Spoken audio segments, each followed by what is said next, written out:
प्यारे विद्यार्थी सत श्री अकाल। आज साडा टॉपिक है मौर्य साम्राज्य, उपविषा मौर्य साम्राज्य की स्थापना और विस्तार। प्यारे विद्यार्थियों, जमात 11वीं विषय हिस्ट्री इनू तैयार करता रमिंदर पाल सिंह, लैक्चरर हिस्ट्री, सरकारी senior secondary school Harpalpur Patiala. तो मैं रजिंदर कुमार, लैक्चरर हिस्ट्री, सरकारी सीनियर सैकेंडरी स्कूल बादशाहपुर काले की। प्यारे विद्यार्थियों, अज असीं करन वाले हाँ मौर्य साम्राज्य की स्थापना। मौर्य साम्राज्य की स्थापना 322-321 ईस्वी पूर्व में चंद्रगुप्त मौर्य ने की। इसने साम्राज्य नूं मजबूत प्रशासनिक ढांचा प्रदान किया। चाणक्य चंद्रगुप्त मौर्य का मुख्य सलाहकार और प्रधानमंत्री सी। इस साम्राज्य नूं भारत का पहला महान साम्राज्य मन्निया जाता है। उस दे साम्राज्य की राजधानी पाटलिपुत्र सी। प्यारे विद्यार्थियों, मौर्य साम्राज्य बारे असीं पहलां भी पढ़ चुके हैं, वीडियो सुन चुके हैं। मौर्य साम्राज्य की स्थापना 320-21 ईस्वी पूर्व दे विच हुई। इसकी स्थापना करने वाले चंद्रगुप्त मौर्य सी ते उसदे नाल उसका प्रधानमंत्री, उसका नीतिवान कौटिल्य सी, जिसनों कि इत्थे चाणक्य के नाम नाल भी जाना जाता है। कौटिल्य चाणक्य, इसकी किताब अर्थशास्त्र बारे असीं पहलां गल कर चुके हैं। प्यारे विद्यार्थियों, ये भारतीय साम्राज्य दे विच महान साम्राज्य होया है। उसके साम्राज्य की राजधानी पाटलिपुत्र है, जो अजकल पटना है बिहार दे विच। बिहार की राजधानी पटना है, जो उस समय पाटलिपुत्र के नाम नाल सी। पाटलिपुत्र जो मौर्य साम्राज्य की राजधानी सी। प्यारे विद्यार्थियों, मौर्य साम्राज्य का विस्तार। मौर्य साम्राज्य का विस्तार के लिए चंद्रगुप्त मौर्य ने पंजाब की जित, सब तो पहली पंजाब की जित 323 ईस्वी पूर्व में सिकंदर की मौत का लाभ उठा के चंद्रगुप्त ने पंजाब से 322 ईस्वी पूर्व में हमला कर दिता और पंजाब नूं यूनानियों की गुलामी तो आज़ाद करवा लिया और पंजाब उत्ते कब्जा कर लिया। प्यारे विद्यार्थियों, सिकंदर महान के बारे असीं पहला भी दूसरी वीडियो भी देख चुके हैं। सिकंदर महान मकदूनिया यूनान का रहने वाला सी। उसने भारत के उत्ते 326 ईस्वी पूर्व के विच हमला किया। भारत तो हमले ब्यास नदी के कंढे तो उसकी सेना ते वो वापस मुड़े। वापस जाते हुए उसके उत्ते हमला हो गया, लड़ाई हुई। 323 ईस्वी पूर्व के विच सिकंदर की मौत होने तो बाद पंजाब के उत्ते चंद्रगुप्त मौर्य ने हमला करता और कब्जा कर लिया। सिकंदर ने ब्यास नदी तक पंजाब ते कब्जा कर लिया सी ते अपने प्रतिनिधि बंदे इत्थे हो राजे बना गया सी। तां चंद्रगुप्त मौर्य ने उन्होंने उहदे सिकंदर के बनाए हुए सक्सैसर प्रतिनिधि नूं इत्थों भजाया और पंजाब उत्ते कब्जा कर लिया। उत्तर पश्चिमी भारती जित, इस तो बाद कुछ होर प्रदेशों उत्ते जित प्राप्त की। मगध की जित।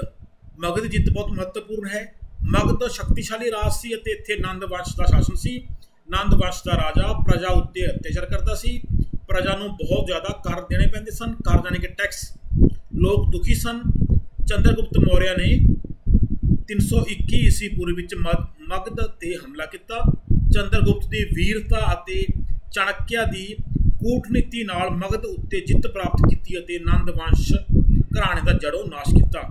प्यारे विद्यार्थियों, इत्थे यह लाइन है, चंद्रगुप्त मौर्य की वीरता अते चाणक्य की कूटनीति, ये दोहां दे सदका मगध उत्ते जित प्राप्त की ते मगध दे विच नंद वंश जो राज कर रहा है उसनूं उसका खात्मा किया। इस तो बाद मौर्य साम्राज्य की है जो वो स्थापना असीं देखांगे नीचे। इस तो बाद चंद्रगुप्त मौर्य ने अपने आप नूं स्वतंत्र शासक घोषित कर दिता ते पाटलिपुत्र विच उसका राज तिलक होया। प्यारे विद्यार्थियों, असीं पंजाब की जित ते मगध की जित बारे हुण तक देखिया है। इस तो अगे सैल्यूकस की हार। सैल्यूकस सिकंदर महान का सेनापति सी। सिकंदर की मौत तो बाद अपना राज इसने स्थापित कर लिया। उसकी राजधानी सीरिया सी। उसने 305 ईस्वी पूर्व विच भारत पर हमला कर दिता। चंद्रगुप्त ने सैल्यूकस का बहादुरी नाल मुकाबला किया अते सैल्यूकस नूं हरा दिता। सैल्यूकस नूं मजबूर होकर चंद्रगुप्त नाल संधि करनी पई, जिस अनुसार उसने यानी कि सैल्यूकस ने हेरात, कंधार, काबल, बलोचिस्तान प्रदेश ਚੰਦਰਗੁਪਤ ਮੌਰਿਆ ਨੂੰ ਦਿੱਤੇ। ਸੈਲਿਊਕਸ ਨੇ ਚੰਦਰਗੁਪਤ ਦੇ ਦਰਬਾਰ ਵਿੱਚ ਆਪਣੇ ਰਾਜਦੂਤ ਮੈਗਸਥਨੀਜ਼ ਨੂੰ ਭੇਜਿਆ। ਪਿਆਰੇ ਵਿਦਿਆਰਥੀਓ, ਮੈਗਸਥਨੀਜ਼ ਨੇ ਬੁੱਕ ਇੰਡੀਕਾ ਲਿਖੀ ਸੀ। ਸੈਲਿਊਕਸ ਸੀ ਜਿਹੜਾ ਇਹ ਸਿਕੰਦਰ ਮਹਾਨ ਦਾ ਪ੍ਰਧਾਨ ਸੈਨਾਪਤੀ ਸੀ। ਉਹਦੇ ਜੋ ਪ੍ਰਮੁੱਖ ਬੰਦੇ ਸੀ, ਪ੍ਰਮੁੱਖ ਸੈਨਾਪਤੀ ਸੀ, ਉਹਨਾਂ ਵਿੱਚੋਂ ਸੀ ਇਹ। ਉਸਨੇ ਸਿਕੰਦਰ ਦੀ ਰਾਹ ਉੱਤੇ ਚੱਲਦੇ ਹੋਏ ਭਾਰਤ ਤੇ ਹਮਲਾ ਕੀਤਾ, ਪਰ ਇਸ ਸਮੇਂ ਹਾਲਾਤ ਬਦਲੇ ਹੋਏ ਸੀ ਭਾਰਤ ਦੇ। ਭਾਰਤ ਵਿੱਚ ਇਸ ਸਮੇਂ ਚੰਦਰਗੁਪਤ ਮੌਰਿਆ ਦਾ ਇੱਕ ਸ਼ਕਤੀਸ਼ਾਲੀ ਰਾਜ ਸੀ। ਉਸਨੇ ਸੈਲਿਊਕਸ ਨੂੰ ਹਰਾਤਾ ਤੇ ਸੈਲਿਊਕਸ ਨੇ ਹਾਰਨ ਤੋਂ ਬਾਅਦ ਆਪਣੇ ਇਹ ਪ੍ਰਦੇਸ਼ ਦੇ ਕੇ ਆਪਣੀ ਜਾਨ ਬਚਾਈ ਤੇ ਆਪਣਾ ਵਿਦੇਸ਼ੀ ਜੋ ਆਪਣੇ ਸੰਬੰਧ ਠੀਕ ਕਰਨ ਦੇ ਲਈ ਚੰਦਰਗੁਪਤ ਮੌਰਿਆ ਦਰਬਾਰ ਦੇ ਵਿੱਚ ਆਪਣਾ ਰਾਜਦੂਤ ਮੈਗਸਥਨੀਜ਼ ਭੇਜਿਆ। ਉਸ ਦੀ ਲਿਖੀ ਹੋਈ ਇੰਡੀਕਾ ਬੁੱਕ ਸਾਡੇ ਲਈ ਬਹੁਤ ਹੀ ਮਹੱਤਵਪੂਰਨ ਸੋਮਾ ਹੈ। ਹੋਰ ਜਿੱਦਾਂ ਚੰਦਰਗੁਪਤ ਨੇ ਆਪਣੇ ਸਾਮਰਾਜ ਵਿੱਚ ਪੱਛਮੀ ਭਾਰਤ ਦੇ ਸੌਰਾਸ਼ਟਰ ਤੱਕ ਅਤੇ ਬੰਗਾਲ, ਮਾਲਵਾ, ਦੱਖਣੀ ਭਾਰਤ ਦੇ ਮੈਸੂਰ ਆਦਿ ਪ੍ਰਦੇਸ਼ ਸ਼ਾਮਲ ਕੀਤੇ। ਪਿਆਰੇ ਵਿਦਿਆਰਥੀਓ, ਚੰਦਰਗੁਪਤ ਮੌਰਿਆ ਜਿਸ ਨੇ ਕਿ ਮੌਰਿਆ ਸਾਮਰਾਜ ਦੀ ਸਥਾਪਨਾ 322-21 ਈਸਵੀ ਪੂਰਵ ਵਿੱਚ ਕੀਤੀ, ਉਸ ਦੀ ਜੋ ਮੌਤ ਹੈ ਉਹ 298 ਈਸਵੀ ਪੂਰਵ ਵਿੱਚ ਹੋ ਗਈ। ਚੰਦਰਗੁਪਤ ਮੌਰਿਆ ਜੋ ਕਿ ਮੌਰਿਆ ਸਾਮਰਾਜ ਦਾ ਸੰਸਥਾਪਕ ਸੀ, ਉਸ ਦੀ ਮੌਤ 298 ਈਸਵੀ ਪੂਰਵ ਵਿੱਚ ਹੋ ਗਈ। ਉਸ ਦੀ ਮੌਤ ਤੋਂ ਬਾਅਦ ਉਸ ਦਾ ਬੇਟਾ ਬਿੰਦੂਸਾਰ, ਮੌਤ ਤੋਂ ਬਾਅਦ ਉਸ ਦਾ ਪੁੱਤਰ ਬਿੰਦੂਸਾਰ ਸ਼ਾਸਕ ਬਣਿਆ। ਉਹ 273 ਈਸਵੀ ਪੂਰਵ ਤੱਕ ਰਾਜ ਕਰਦਾ ਰਿਹਾ। ਉਸਨੇ ਵਿਦੇਸ਼ੀ ਰਾਜਾਂ ਨਾਲ ਮਿੱਤਰਤਾਪੂਰਨ ਸੰਬੰਧ ਬਣਾ ਕੇ ਰੱਖੇ। ਪਿਆਰੇ ਵਿਦਿਆਰਥੀਓ, ਬਿੰਦੂਸਾਰ ਤੋਂ ਬਾਅਦ ਅਸ਼ੋਕ ਦੇ ਅਧੀਨ ਸਾਮਰਾਜ ਦਾ ਵਿਸਥਾਰ। ਅਸ਼ੋਕ ਮਹਾਨ ਦੇ ਨਾਮ ਦੇ ਨਾਲ ਇਤਿਹਾਸ ਵਿੱਚ ਜਾਣਿਆ ਜਾਂਦਾ ਹੈ। ਪਿਆਰੇ ਵਿਦਿਆਰਥੀਓ, ਅਸ਼ੋਕ ਦਾ ਜਨਮ 302 ਈਸਵੀ ਪੂਰਵ ਵਿੱਚ ਹੋਇਆ। 273 ਈਸਵੀ ਪੂਰਵ ਵਿੱਚ ਸਾਮਰਾਜ ਦਾ ਸਵਾਮੀ ਬਣਿਆ ਅਤੇ ਉਸ ਦਾ ਰਾਜ ਤਿਲਕ ਹੈ ਜੋ ਉਹ 269 ਈਸਵੀ ਪੂਰਵ ਵਿੱਚ ਹੋਇਆ।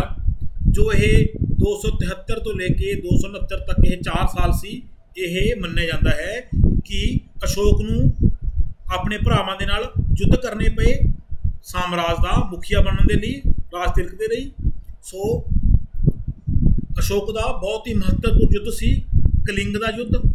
ਅਸ਼ੋਕ ਨੇ ਸਾਮਰਾਜ ਦੇ ਵਿਸਥਾਰ ਲਈ 261 ਈਸਵੀ ਪੂਰਵ ਵਿੱਚ ਕਲਿੰਗ ਪ੍ਰਦੇਸ਼ ਉੱਤੇ ਹਮਲਾ ਕਰ ਦਿੱਤਾ। ਅੱਜ ਕੱਲ੍ਹ ਉੜੀਸਾ ਦੇ ਨਾਮ ਨਾਲ ਜਾਣਿਆ ਜਾਂਦਾ ਹੈ ਕਲਿੰਗਾ। ਕਲਿੰਗ ਦੀ ਜਨਤਾ ਨੇ ਆਪਣੇ ਦੇਸ਼ ਦੀ ਰੱਖਿਆ ਲਈ ਘੋਰ ਯੁੱਧ ਕੀਤਾ। ਅੰਤ ਅਸ਼ੋਕ ਦੀ ਜਿੱਤ ਹੋਈ। ਇਸ ਲੜਾਈ ਵਿੱਚ ਬਹੁਤ ਜ਼ਿਆਦਾ ਲੋਕ ਮਾਰੇ ਗਏ, ਬਹੁਤ ਸਾਰੇ ਜ਼ਖਮੀ ਹੋ ਗਏ, ਬਿਮਾਰੀ ਫੈਲ ਗਈ ਅਤੇ ਬਹੁਤ ਲੋਕ ਬਿਮਾਰੀ ਨਾਲ ਮਾਰੇ ਗਏ। ਪਿਆਰੇ ਵਿਦਿਆਰਥੀਓ, ਅਸ਼ੋਕ ਨੇ ਕਲਿੰਗ ਦੇ ਉੱਤੇ ਹਮਲਾ ਕੀਤਾ। ਉਸ ਹਮਲੇ ਦੇ ਵਿੱਚ ਬਹੁਤ ਜ਼ਿਆਦਾ ਵੱਡੀ ਗਿਣਤੀ ਦੇ ਵਿੱਚ ਲੋਕ ਮਾਰੇ ਗਏ, ਅੰਗਹੀਣ ਹੋ ਗਏ, ਜ਼ਖਮੀ ਹੋ ਗਏ, ਬਿਮਾਰੀ ਨਾਲ ਮਾਰੇ ਗਏ। ਤੇ ਇਸ ਯੁੱਧ ਤੋਂ ਬਾਅਦ ਦੇਖਾਂਗੇ ਅਸੀਂ, ਇਸ ਤੋਂ ਬਾਅਦ ਅਸ਼ੋਕ ਨੂੰ ਯੁੱਧ ਤੋਂ ਨਫ਼ਰਤ ਹੋ ਗਈ। ਉਸ ਦੀ ਗ੍ਰਹਿ ਨੀਤੀ ਅਤੇ ਵਿਦੇਸ਼ ਨੀਤੀ ਬਦਲ ਗਈ। ਉਸਨੇ ਬੁੱਧ ਧਰਮ ਅਪਣਾ ਲਿਆ ਅਤੇ ਹੁਣ ਉਸ ਦਾ ਉਦੇਸ਼ ਸਰਵ ਲੋਕ ਹਿੱਤ ਸੀ। ਲੋਕਾਂ ਦੇ ਹਿੱਤ ਵਿੱਚ ਕੰਮ ਕਰਨਾ ਉਸ ਦਾ ਹੁਣ ਉਦੇਸ਼ ਬਣ ਚੁੱਕਿਆ ਸੀ। ਉਸਨੇ ਲੋਕਾਂ ਦੀ ਭਲਾਈ ਲਈ ਕੰਮ ਕਰਨੇ ਸ਼ੁਰੂ ਕਰ ਦਿੱਤੇ। ਪਿਆਰੇ ਵਿਦਿਆਰਥੀਓ, ਇਹ ਕਿਹਾ ਜਾਂਦਾ ਹੈ ਕਿ ਅਸ਼ੋਕ ਮਹਾਨ ਨੇ ਜਦੋਂ ਕਲਿੰਗ ਤੇ ਜਿੱਤਿਆ, ਉਸ ਦਾ ਭਾਰਤ ਦੇ ਬਹੁਤ ਵੱਡੇ ਹਿੱਸੇ ਵਿੱਚ ਰਾਜ ਸੀ। ਕਲਿੰਗ ਪ੍ਰਦੇਸ਼ ਜਿੱਤਣ ਤੋਂ ਬਾਅਦ ਉੱਥੇ ਬਹੁਤ ਜ਼ਿਆਦਾ ਲੋਕ ਮਾਰੇ ਗਏ, ਜਿਸ ਤੋਂ ਬਾਅਦ ਅਸ਼ੋਕ ਨੇ ਸੋਚਿਆ ਕਿ ਉਸ ਨੂੰ ਕੀ ਮਿਲਿਆ। ਇੰਨੇ ਲੱਖਾਂ ਲੋਕਾਂ ਨੂੰ ਮਾਰਨ ਤੋਂ ਬਾਅਦ ਇੱਕ ਪ੍ਰਦੇਸ਼ ਮਿਲਿਆ। ਉਸ ਤੋਂ ਬਾਅਦ ਉਸਨੇ ਉਹਦੇ ਜੀਵਨ ਦੇ ਵਿੱਚ ਯੁੱਧਾਂ ਤੋਂ ਨਫ਼ਰਤ ਹੋ ਗਈ, ਗ੍ਰਹਿ ਨੀਤੀ ਬਦਲ ਗਈ, ਵਿਦੇਸ਼ ਨੀਤੀ ਬਦਲ ਗਈ, ਬੁੱਧ ਧਰਮ ਅਪਣਾ ਲਿਆ, ਲੋਕਾਂ ਦੇ ਭਲੇ ਦੇ ਲਈ ਕੰਮ ਕਰਨੇ ਸ਼ੁਰੂ ਕਰਤੇ। ਸੋ ਪਿਆਰੇ ਵਿਦਿਆਰਥੀਓ, ਇਹ ਅਸ਼ੋਕ ਦੇ ਅਸੀਂ ਕਲਿੰਗ ਯੁੱਧ ਬਾਰੇ ਦੇਖਿਆ ਹੈ। ਇਹ ਮੌਰੀਆ ਸਾਮਰਾਜ। ਪਿਆਰੇ ਵਿਦਿਆਰਥੀਓ, ਜੋ ਇਹ ਅਸੀਂ ਇੱਥੋਂ ਇਹ ਦੇਖ ਰਹੇ ਹਾਂ, ਜਿੰਨਾ ਵੀ ਇਹ ਕਲਰਫੁੱਲ ਹੈ, ਪਿੰਕ ਕਲਰ ਦੇ ਵਿੱਚ ਦਿਖਾਇਆ ਗਿਆ ਹੈ, ਇਹ ਸਾਰਾ ਅਸ਼ੋਕ ਦਾ ਸਾਮਰਾਜ ਹੈ। ਇਹ ਨੀਚੋਂ ਤੱਕ ਦੇਖੋ, ਇੱਥੋਂ ਤੱਕ ਬਣਿਆ ਹੈ ਅਸ਼ੋਕ ਦੀ। ਇਹ ਜੋ ਅਸੀਂ ਅੱਗੇ ਪ੍ਰਸ਼ਾਸਨਿਕ ਦੇ ਵਿੱਚ ਕਰਾਂਗੇ ਕਿ ਦੇਖੋ, ਇਹ ਰਾਜਧਾਨੀ ਹੈ ਪਾਟਲੀਪੁੱਤਰ, ਇੱਥੇ ਹੈ, ਔਰ ਤਕਸ਼ੀਲਾ ਹੈ ਜੋ ਤਕਸ਼ੀਲਾ ਇੱਥੇ ਹੈ। ਉਸ ਤੋਂ ਬਾਅਦ ਉਜੈਨ ਹੈ, ਇਹ ਸਵਰਨਗਿਰੀ ਹੈ। ਇਹ ਉਸ ਦੀਆਂ 4 ਜੋ ਪ੍ਰਦੇਸ਼ ਸੀ, ਰਾਜਧਾਨੀਆਂ ਸੀ, ਤਕਸ਼ੀਲਾ, ਉਜੈਨ, ਸਵਰਨਗਿਰੀ, ਇੱਧਰ ਪਾਟਲੀਪੁੱਤਰ ਹੈ। ਬਾਕੀ ਉਸਦੇ ਸਾਰਾ ਇਹ ਜੋ ਪੂਰਾ ਭਾਰਤ, ਲਗਭਗ ਪੂਰਾ ਭਾਰਤ ਅਸੀਂ ਕਹਾਂਗੇ ਕਿ ਮੌਰੀਆ ਵੰਸ਼ ਦੇ ਅਧੀਨ ਸੀ। ਇਸ ਤੋਂ ਬਾਅਦ ਪਿਆਰੇ ਵਿਦਿਆਰਥੀਓ,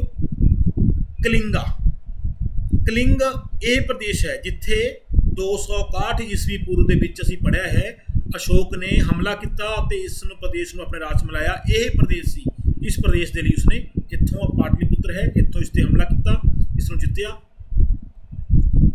प्रशासनिक संगठन केंद्रीय शासन, सम्राट राजा निरंकुश सी पर वह जनमत का आदर करता सी। कुटल्या के शब्द प्रजा की भलाई विच ही राजा की भलाई है और प्रजा के सुख विच ही राजा का सुख है। प्यारे विद्यार्थियों, तानाशाह होंदे हुए भी जो मौर्य शासक सी वो जनमत का आदर करते होंदे सी। कुटल्या कूटनीतिवान सी। कुटल्या के शब्द सी कि प्रजा की भलाई विच ही राजा की भलाई है, इस सिद्धांत के उत्ते इन्हें सम्राट सी जिहड़े काम करते सी। मंत्री परिषद, प्रधानमंत्री, समाहर्ता, सनिधाता, दंडपाल, सेनापति, ये सारे उसके मंत्री परिषद सी। होर अधिकारी भी सी, अध्यक्ष, अमात्य, राजूक अते प्रदेशिक आदि। प्यारे विद्यार्थियों, प्रांतक शासन, सारा साम्राज्य 4 प्रांतां विच वंडिया होया सी। मगध प्रांत जिसकी राजधानी पाटलिपुत्र सी, जो कि असी इसकी मेन राजधानी सी पाटलिपुत्र, जिसनों अजकल पटना के नाम नाल जाना जाता है। उत्तर पश्चिमी प्रांत राजधानी तक्षशिला, असी मैप के भी किया है। पश्चिमी भारत राजधानी उज्जैन, सौराष्ट्र विखे, ये उज्जैन उज्जैन प्रदेश में सी। सौराष्ट्र विखे चंद्रगुप्त मौर्य के राजपाल पुष्पगुप्त ने सुदर्शन नामी झील बनवाई सी। पश्चिमी प्रांत उज्जैन है, उज्जैन का प्रदेश सी सौराष्ट्र। सौराष्ट्र भी जो गुजरात में है, इत्थे चंद्रगुप्त मौर्य के राजपाल पुष्पगुप्त ने पुष्पगुप्त जिहड़ा हैगा सी उसने सुदर्शन नामी झील बनवाई सी।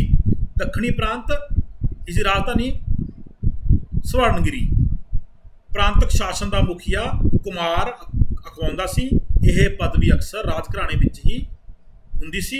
प्यारे विद्यार्थियों, असी राजधानियां फिर देखांगे। पाटलिपुत्र है जो कि मगध प्रदेश की राजधानी सी पाटलिपुत्र। यह तक्षशिला है, इत्थे तक्षशिला है। यह उज्जैन है, यह स्वर्णगिरी है। यानी कि पूरे भारत में उसने अपना जो राज सी वो किया हुआ सी, अलग अलग एरिया में वंडिया हुआ सी। इस तो अगे प्यारे विद्यार्थियों, प्रशासनिक संगठन, जिला प्रशासन हरेक प्रांत अगे जिले में वंडिया हुंदा सी अते जिले नूं जनपद कहा जाता सी। नगर प्रशासन, नगर का प्रबंध नगर प्रधान के अधीन हुंदा सी। पिंडां दा शासन पंचायतों के हत्थ हुंदा सी। सैनिक संगठन, सेना विच पैदल, घोड़सवार, हाथी, रथ आदि हुंदे सी। न्याय व्यवस्था, राजा सर्वउच्च जज सी। प्रांत का जज राजूक अते नगर का जज व्यवहारिक मात्र सी। सजावां कठोर सी, अपराध घट हुंदे सन।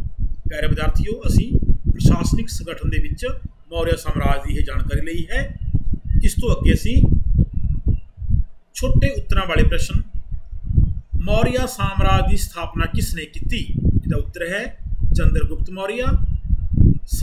मौर्य साम्राज्य की स्थापना कदों हुई? 322-321 ईस्वी पूर्व दे विच। चंद्रगुप्त मौर्य का मुख्य सलाहकार कौन सी? चाणक्य, जिसनों की कुटल्या के नाम नाल जाना जाता है। चाणक्य या कुटल्या ने केड़ी पुस्तक लिखी? अर्थशास्त्र। चंद्रगुप्त मौर्य ने किस यूनानी शासक को हराया? सेल्यूकस, जो कि महान जो कि सिकंदर का प्रधान सेनापति सी। चंद्रगुप्त ने साम्राज्य की राजधानी केड़ी सी? पाटलिपुत्र, जो कि अजकल पटना के नाम नाल जाना जाता है।